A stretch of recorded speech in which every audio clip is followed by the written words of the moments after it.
Hey hello welcome back MBCT aspirants, welcome to this new video guys.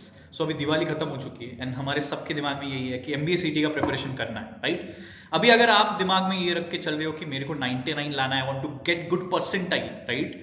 So guys, this is a very important thing that you need to ask कि क्या आप late हो एमबीसीटी preparation के लिए, और अगर कितना टाइम एक आइडियल टाइम होता है टू गिव फॉर एमबीसीटी एग्जाम, ठीक है, जो प्रिपरेशन के लिए लगता है। एंड 5 वेरी इंपॉर्टेंट थिंग्स जिसके बारे में बहुत सारे लोग इग्नोर कर देते हैं and then they suffer when it comes to their final exam, ठीक है। सो गाइस, कुछ चीजें ऐसी है जो आपको स्टार्ट से कंसिडरेशन में लेनी पड़ती है, वही 5 चीजों के बारे में भी बात करेंगे। So this will be a very practical video with respect to your preparation, nothing, no gyan, okay, ठीक है। Let's quickly get started guys. So agenda is clear, are 120 days enough, 120 दिन ही बचे हैं मोटा मोटी, ठीक है गाइस। अगर आपने काउंट नहीं किए होगे, काउंट कर लो।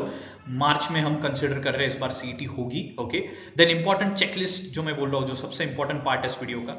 देन डिटेल प्रेप प्लान, अभी से आगे क्या होना चाहिए। And then finally preparation community for 4000 plus member will be helping you join this particular community, okay. इसकी डिस्क्रिप्शन में लिंक डाली गई है। If you want to join this particular community, description में टेलीग्राम की लिंक दी गई है, यू कैन ज्वाइन। इसके ऊपर majorly we will be discussing important thing, then questions, regular basis पे इसके ऊपर चीजें डिस्कस की जाएंगी, चीजें पुट इन की जाएगी। So you can join this particular community, okay. So पहले तो एक बुरा प्लान क्या है मैं बताता हूँ। एक 5 चीजें अगर आपके दिमाग में भी है तो guys you are following into wrong things. जो लोग ऑलरेडी स्टार्ट कर सकते हैं guys, you can skip this particular part. So the bad plan is I will start my preparation after my college exam. मेरे बहुत सारे लोगों के कॉलेज एग्जाम्स अभी है पेंडिंग, ठीक है।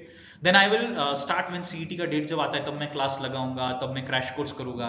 गाइज क्रैश कोर्स उन लोगों के लिए होता है जिन्होंने लास्ट ईयर 90-95 परसेंटाइल क्रैक किए हैं, अभी सिर्फ उनको एक ब्रशअप करना है। क्रैश कोर्स सबके लिए नहीं होता। बहुत लोग पैसे बचाने के लिए क्रैश कोर्स लगाने के लिए जाते हैं जनवरी दिसंबर के मंथ में, और उसका कुछ भी यूज नहीं होता है, जस्ट वेस्टिंग योर मनी, ठीक है। थोड़ा समझ लो, सही चीजों पे इन्वेस्टमेंट होनी चाहिए जिंदगी में, okay. You are an MBA aspirant guys. Then I guess 90 days are enough. खुद से ही लगता है अरे 3 महीना बहुत हो गया है। मेरे एक दोस्त ने कहा था 90 दिन में हो जाता है, ठीक है। उसके बाद इस साल सिर्फ देखे देखते हैं, नेक्स्ट ईयर कंसिडर कर लेंगे। इस साल तो मैं अभी लास्ट ईयर में ही तो, राइट। ये सारी गाइस बहुत गलत चीजें जो आप सोच रहे हो, ठीक है। या कॉलेज के असाइनमेंट से अभी उतना टाइम नहीं मिल रहा है मुझे, तो मैं नहीं करता हूँ। ट्रस्ट मी गाइस, अगर आप 3 to 4 आवर्स भी देते हो डेडिकेटेड, फिर भी आप एमबीए सीईटी एक अच्छे स्कोर के साथ क्लियर कर सकते हो। This is something that I am telling you guys. We have seen every year 3 से 4 घंटे देके भी लोगों ने 99 परसेंटाइल स्कोर किए, ठीक है। तो प्लीज मेक श्योर कि आप ये चीजें के बीच नहीं फंस रहे हो और एक अच्छे से प्रिपरेशन प्लान बन रहे हो। Let's look at that particular plan. तो एक आइडियल प्रिपरेशन टाइम कितना होना चाहिए? It is 120 to 150 days guys. 3 से 4 महीने is a good time period. उसमें 20 से 3 दिन 30 दिन हम देते हैं फाउंडेशन के ऊपर, जिसमें स्पीड इंप्रूवमेंट की जरूरत होती है। क्यों जरूरी है? क्योंकि CET is a speed based exam, right. So 20 to 30 days on your foundation, फिर उसके बाद 60 to 90 डेज सिलेबस कवरेज के लिए 2 से 3 महीने लगते ही है, ठीक है, ढंग से कवर करने में, ठीक है। इसीलिए मैं बोलता हूँ क्रैश कोर्स नको, ठीक है। उसके बाद 30 to 50 days will be needing with respect to mock and solving. Mocks देने हैं, एटलीस्ट 30-40 मॉक्स देने ही पड़ते हैं। उसके साथ मॉक एनालिसिस करना पड़ता है, फिर एक्स्ट्रा क्वेश्चन सॉल्विंग करनी है, जो चीजें प्रॉब्लम आ रही है उसको आइडेंटिफाई करके उसके ऊपर काम करना है। ये सारी चीजें हम 120 to 150 डेज में डिस्ट्रीब्यूट कर लेते हैं, जो मैंने आपको रफली डिस्ट्रीब्यूट करके दिया है। अगर आपको डिटेल प्रिपरेशन प्लान चाहिए होगा तो डिस्क्रिप्शन में मैं और एक लिंक डाल रहा हूं जिसमें syllabus and detail preparation plan mention किया गया है। You can just watch that video, okay. उसके बाद एक डिटेल प्लान क्या होगा, एक rough, I am just giving you an idea. नवंबर में ट्राई करो फाउंडेशन और स्पीड के ऊपर काम करना है। प्लीज मेक श्योर आप विदाउट स्पीड मैथ्स आगे नहीं बढ़ रहे हो, वरना आपको प्रॉब्लम आ जाएगा कॉन्ट्स में। आप बिल्कुल सॉल्व नहीं कर पाओगे क्वेश्चंस, आपको कैल्सी लगेगा, एंड कैल्सी अलाउड नहीं है, ओके। सो फाउंडेशन पे काम करो, उसके साथ साथ ही चैप्टर स्टार्ट कर दो। 20% of the syllabus should be covered in the month of November, okay. So table, square, cubes ये क्लियर कर लो, ओके। अकॉर्ड फ्रॉम दैट नवंबर दिसंबर में मेक श्योर कि आप कॉन्सेप्ट्स के ऊपर काम कर रहे हो, तो आपका दिसंबर तक 75%, 3/4 of the syllabus should be completed. सब इंपॉर्टेंट पार्ट खत्म हो जाना चाहिए दिसंबर एंड तक। उसके बाद जनवरी में सिलेबस कंप्लीशन होना चाहिए और मॉक स्टार्ट कर देनी चाहिए। आइडियली जनवरी में, जो लोग अभी से प्रिपरेशन स्टार्ट कर रहे हैं गाइस, आपने जनवरी में मॉक स्टार्ट कर देने हैं। उसके साथ आपके कुछ जीडीपीआईज आएंगे, जो लोग सीमैट वगैरह दे रहे हैं, राइट। आपका सीमैट का एग्जाम आएगा, इनफैक्ट नोटिफिकेशन ऑलरेडी आ चुका है, राइट। जिनको नहीं पता होगा guys, just go and watch the video of CMAT notification, क्या पेपर पैटर्न है, सब कुछ डाला हुआ है मैंने, ओके। उसके बाद February is all about मॉक्स, analysis and score boost. Score booster में हम चेक करते हैं कि कहाँ पे हमारा स्कोर इंप्रूव हो सकता है। तो February month is very important, इसमें जाके आप आपका सिलेबस कंप्लीट नहीं कर सकते। जो बंदा फेब्रुवरी में जाके सिलेबस कंप्लीट करता है उसका कभी भी 99 नहीं आ सकता है। ओके, उसके बाद आते हैं मार्च में majorly is towards revision, mock strategy finalise करते हैं, कम से कम 2-3 स्ट्रैटेजी हम लेके जाते हैं एग्जाम डे के ऊपर, क्योंकि जिन लोगों को नहीं पता है last year every year there are 1-2 slots जो बहुत खराब होते हैं। सो वी डोंट नो हमें कौन सा स्लॉट आएगा, इसीलिए हमारे 2 से 3 स्ट्रैटेजीज हमारे पास होनी चाहिए आइडियली। ओके, सो ये है एक रफ प्लान जो आपके सामने होना चाहिए, आप भी इसी प्लान को लेके चलो। I had followed the same plan and that was the only reason I got into JBMS, ठीक है। सो आप लोग भी ये प्लान फॉलो कर सकते हो और thousands of students follow this with us every year, ठीक है। उसके बाद आते हैं इंपॉर्टेंट पार्ट के ऊपर, which is things to remember when you start your preparation। सबसे important part speed game guys, 150 minute और 200 क्वेश्चन। आप बोलोगे सर सारे थोड़े अटेम्प्ट करने में तुक्के मार दूंगा। गाइस आपको एक समझना है, अगर आप टॉप कॉलेज टारगेट कर रहे हो तो आपका जेन्युइन अटेम्प्ट विदाउट तुक्का should be 170 to 180।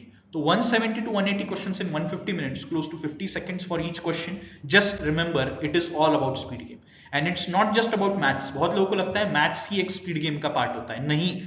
Logical reasoning में स्पीड के टेक्निक्स यूज कर सकते हो आप, इंग्लिश में स्पीड टेक्निक्स यूज कर सकते हो पढ़ने में। This looks shocking but this is the reality guys. Okay, उसके बाद शॉर्टकट मेथड्स, मैंने अभी जो बात की, अगर आपके पास शॉर्टकट्स नहीं है ना गाइस, ट्रस्ट मी आप बिल्कुल भी 130-140 के ऊपर अटेम्प्ट नहीं कर पाओगे, ठीक है। तो आपको शॉर्टकट्स की जरूरत है, बिल्कुल है सीईटी के लिए।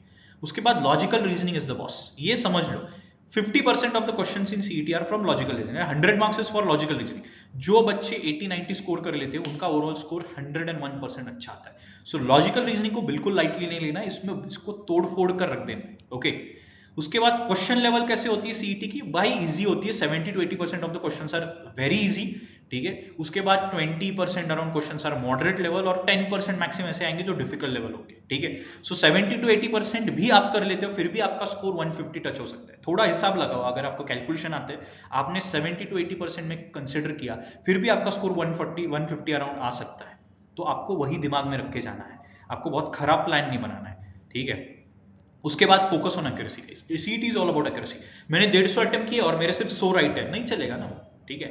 सो it is all about accuracy, तो पहले से एक्यूरेसी पे फोकस करो and finally timely progress check करते रहो कि आप कहाँ पे अटक रहे हो और स्पीड के ऊपर काम करना है। स्पीड चेक होना चाहिए कि मेरा स्पीड कितना है, वरना हम सिर्फ पढ़ते रहते हैं और एंड में जाके समझता है मेरे तो नंबर ऑफ अटेम्प्ट ही नहीं हो रहे, यार मुझे इस पर्टिकुलर पार्ट में प्रॉब्लम आ रहा है। तो गाइस ये सारी चीजें चेक होनी चाहिए। अगर आप ये सारी चीजें कंसिडरेशन में लेते हो, only then you will be able to score good in MBA CET exam. Okay, और अगर आप चाहते हो कि आपका ये सारा प्रिपरेशन अच्छे से हो, this is the right time to start. You want to start with all the things, with good mentorship and everything, so I have something for you guys. The thing is your MBA CET 2026 focus batch, जिसको हम JBMS focus batch भी बोलते हैं। The reason is very simple, सारे faculties जो है, सारे founders जो है इस इंस्टीट्यूट के, they are from JBMS, they are Elms of JBMS, ठीक है। मल्टीपल टाइम्स 99.9+ परसेंटाइलर से। And if you talk about results सारी चीजें बोलती है, तो 100+ रिजल्ट्स लास्ट ईयर की अगर बात करते हैं टॉप 5 कॉलेजेस की, nothing to fake about. Okay, and then one on one personalised mentorship, this is very important guys, ये सबसे इंपॉर्टेंट पार्ट है, क्योंकि if you are getting to interact with people who have already cracked CET, who have already been to JBMS, आपका सारे preparation में जो road blocks है वो हट जाते हैं, ठीक है। This is the best part about this particular batch. Then 30+ actual CET level mocks मिलेंगे, ठीक है, एक्चुअल सेटअप में। And then very important part which is 30-second shortcut hacks. For each and every chapter we will be going through this techniques, जिसको हम बोलते हैं 30-second shortcut hacks, और इसी की वजह से नंबर ऑफ क्वेश्चन जो आप अटेम्प्ट करते हो वो ज्यादा होते हैं। तो if you really wish to get into top colleges guys, you can inquire on the given number, ठीक है। आपको सारी डिटेल्स भेजी जाएगी, आपको डेमोज देखनी होगी, you can watch the demos and then you can decide. But guys this is the right time to prepare, don't be late, exam है और कुछ है, साइड बाय साइड होता रहेगा, ठीक है। You can watch it later also, but make sure आप अभी से आपका प्रिपरेशन स्टार्ट कर रहे हो with respect to your foundation part. Okay, so guys दिए गए डिस्क्रिप्शन में मैंने लिंक डाली हुई है जिसमें आप रजिस्टर करते हो इस बैच के लिए, या फिर दिए गए नंबर पे कांटेक्ट कर सकते हैं। Anyhow if you want to register, description में लिंक डाली गई है, उस फॉर्म को फिल करो, will reach out to you. Okay, that's all guys, that's all from today's video. You can follow us on Instagram topanicus_MBA, and if you have any doubts reach out to us। and one more thing guys, जो मैंने 4000 members की community की बात की थी, उसकी link भी मैंने डिस्क्रिप्शन में डाली गई है। सो उस टेलीग्राम चैनल को आप लिंक को ज्वाइन कर सकते हो। From November start we will be running a marathon series, जिसमें हम 4000+ मेंबर्स मिलके पढ़ेंगे and we will be able to crack the MBA CET exam. Okay, all the best guys, start your preparation.